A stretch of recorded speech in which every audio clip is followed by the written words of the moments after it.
પરમાત્માને અર્થે તમે કોઈ સામગ્રીઓ તૈયાર કરો છો, ઠાકોરજીને સામગ્રીઓ અર્પણ કરો છો, ભગવાન એનાથી કેટલા પ્રસન્ન થાય એનું મહત્વ ભરેલું આ પ્રસંગ છે. એક અર્ધેશ્વરજીએ બરાસ, કપૂર અને અત્તરો મોકલ્યા. સ્વામિનારાયણ ભગવાને એનો સ્વીકાર કર્યો. સ્વીકાર કર્યો એટલું નહીં, એના માધ્યમે કરીના કીર્તનની રચના થઈ. 2 પદ પૂરા થયા ને 2 પદ સ્વામિનારાયણ ભગવાન એને કહ્યું એ પ્રમાણે તૈયાર થયા. અને છેલ્લા શબ્દોમાં લખ્યું, આ પદ શીખશે રે ગાશે, સાંભળશે કરી પ્યાર.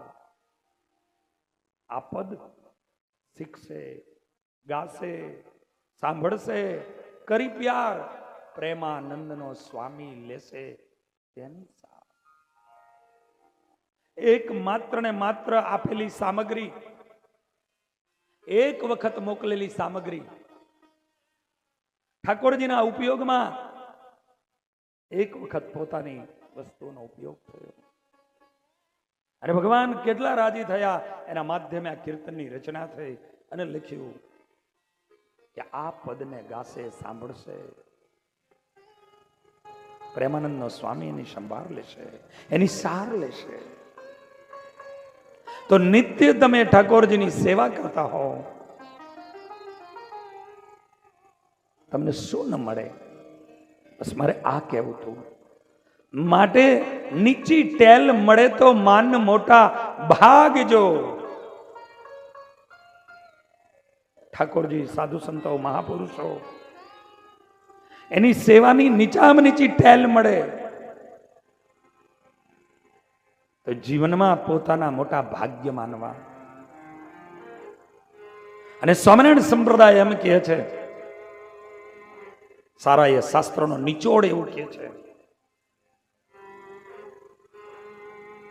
કે ગમે એવા જ્ઞાની હોય, ગમે એવા તપસ્વી હોય, ગમે એવા વૈરાગી હોય, ગમે એવા દાની હોય, પણ છતાં સ્વામિનારાયણ ભગવાને કોની માટે કહ્યું એ જોજો. જ્ઞાનીઓ હતા, તપસ્વીઓ હતા, દાનેશ્વરીઓ હતા, વૈરાગીઓ હતા, છતાં સ્વામિનારાયણ ભગવાને એક પણની માટે એવું ન કીધું. પણ એક ઉકા ખાચર હાથમાં હાવણો લઈને વાર્તા હતા ને, એની માટે સ્વામિનારાયણ ભગવાને કીધું કે આ અમારો ઘરધણી છે, આ સાચો ઘરધણી છે. સમજણ પડે છે હું શું કહું છું? ભગવાન શ્રી હરિની નજરમાં ઘરધણી ત્યારે બનાય કે પરમાત્માની સેવા કરીએ ને ત્યારે. એટલે સેવા મહત્વની છે. એટલા માટે મુક્તાનંદ સ્વામીના શબ્દો, નીચી ટેલ મળે તો મોટા ભાગજો. નાનામાં નાની દેવને અર્થે, મંદિરોને અર્થે, સાધુ સંતો, ત્યાગી બહેનો, એને અર્થે નાનામાં નાની સેવા મળી જાય, તમારા જીવનને ધન્ય માનજો, ધન્ય માનજો. આપણા અનંત પુણ્ય ઉદય થાય છે ત્યારે જ આપણને આ સેવાઓ પ્રાપ્ત થતી હોય છે. આજે ભગવાન સ્વયં ગિરિરાજની ઉપર પ્રગટ થયા. ગોપીઓ દોડી દોડીને જલ ભરી આવી, અંદર હળદી, કેસર આદિ નાખ્યા, ઠાકોરજીનો અભિષેક કરવા લાગી. પણ એ અભિષેક થયો ત્યાર પછી ઠાકોરજીને કોઈ શરીર માર્જિન કરી આપ્યું, લૂસી આપ્યું. કોઈ ગોપીઓ સુંદર મજાના વસ્ત્રો લાવી અને ઠાકોરજીને પહેરાવી આપ્યા.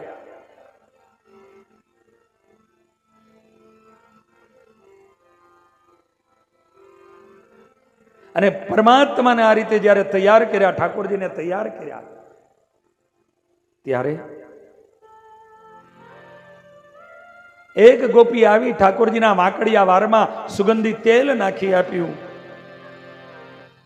એક ગોપીએ મારા પ્રભુની અલબેલી આંખોમાં અંજન આંજી દીધું. એક ગોપી આવી અને ઠાકોરજીના એ કપાળમાં તિલકને સજાવી દીધું. અને આ રીતે જ્યારે ઠાકોરજી તૈયાર થયા, એ જ સમયે શું પ્રગટ ભાવ છે, જોજો શું પ્રગટ ભાવ છે. આજે તે જ દિવસે આજે આમાં પ્રગટપણું છે. અને એક ગોપી આવી અને કહે છે, સખીઓ, સાહેલીઓ, આ લાલનને આવા આવા તૈયાર કર્યા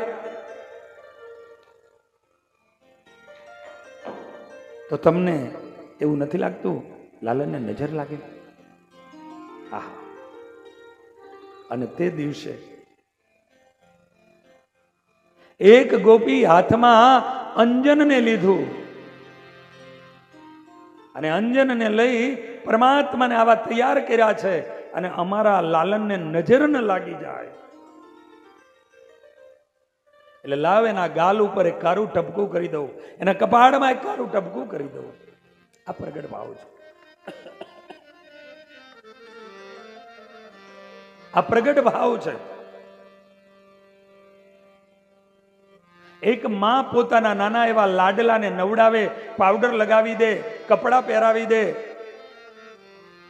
એના વાર ગૂંથી દે, અંજન આંજી દે, અને આટલો તૈયાર કર્યા પછી માં એના કપાળની ઉપર એક કારું ટપકું કરી દે. શા માટે? નજર ન લાગે. અને આ પ્રગટનો ભાવ અને પ્રગટના ભાવને કારણે કરી અને આજ અહીંયા પ્રગટ બિરાજે છે એવો ભાવ કરી અને એક ગોપી ઊભી થાય અને એમ કહે કે લાલાને આટલા તૈયાર કર્યા, નજર નહીં લાગે? આજે આ સભામાં પૂજ્ય સાંખ્યોગી માતાઓ બેઠા છે, પણ એ ભગવાનની જે સેવાઓ, એ ભગવાનની જે આરાધનાઓ એ કરે છે ને, એ પ્રગટ ભાવ મારો ઠાકોરજી અહીંયા પ્રગટ છે. એના જીવનની તમે પવિત્રતા જુઓ,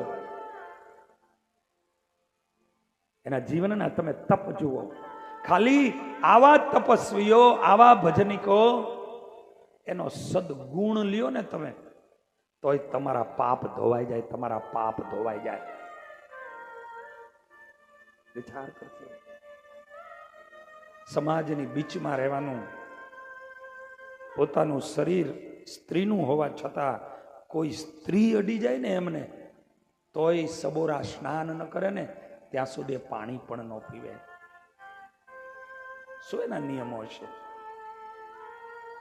આવું નાનું એવું બાળ, પણ એ નાનું એવું બાળ જો એને ભૂલથી સ્પર્શ કરી જાય, આખો દિવસનો એ નકોડો ઉપવાસ કરે.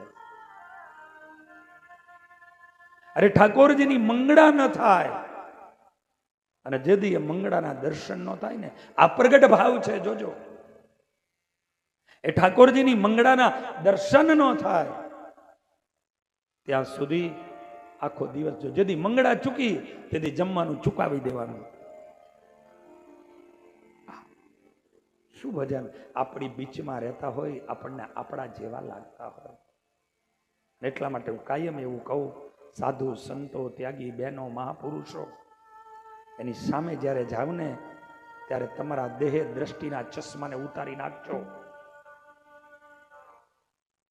તમારા દેહ દ્રષ્ટિના ચશ્માઓને ઉતારી નાખજો. આ ચર્મ ચક્ષુને દૂર કરી અને દિવ્ય ચક્ષુથી આનું તપ શું છે, આનું ભજન શું છે, આનો ત્યાગ શું છે, આનું કીર્તન શું છે, એને યાદ કરી અને દિવ્ય ચક્ષુ પ્રગટ કરી અને એના દર્શનો કરજો. જીવનો ધન્ય ધન્ય ધન્ય બની જશે.